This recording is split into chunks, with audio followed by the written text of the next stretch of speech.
Si Andre po, kauna-unahang politician, tao na pumunta sa bahay. Kaya sabi ko, my God, hindi ko makakalimutan ko. He is Pan Ardon! Go, Andre! Lalali mo pa tayo! Andre, pagpaplasman!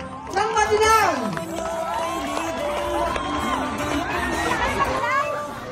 Bulan!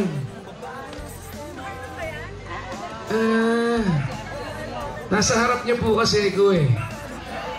Kaya nga eh. Kayo po yan, kayo po. Sumisigaw siya na hindi naka...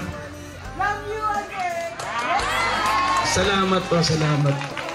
Nakakatuwa po, ano? Talagang nag-participate siya dito para po malaman yung mga programa na gagawin ng Team Green para sa bayan ng Marilao. Palakpakan po natin siya, sir. Isang PWD. Naibalik natin ang libreng sine para sa mga senior citizens. Kasama na po yung PWD tuwing Martes, makakapanood na po ng libreng sine. Nakakatawang pakinggan na. Pero kasi ginawa ko ang biro ito eh. Sabi ko, sa Marilao lang nangyari, si Andres Santos lang nakagawa. Ang bulag, nanonood na ng libreng sine. Pero ito, maging totoo, sasamahan ko po kayo, dadalhin ko po kayo sa SM, hindi nyo man mapanood, marinig nyo lang, kasi pinapanood nyo kami ngayon eh. Nandito kayo ngayon, nag-participate kayo eh. Hindi nyo kami napapanood, naririnig nyo, masaya kayo. Lalo na ngayon, nabigyan kayo ng pagpapahalaga. Ako magdadala sa inyo sa SM. Ibibigay ko kayo sa SM.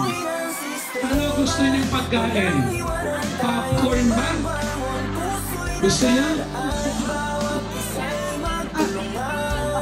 Tapos po, pinakilala ko po siya sa Homeowners Association. Kasi ako po nila sports committee chairman.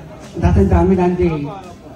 Alam niyo po, nung namatay po yung kapatid ko, I don't expect this, but then si Andre pa, kauna-unahang politician, tao na pumunta sa bahay.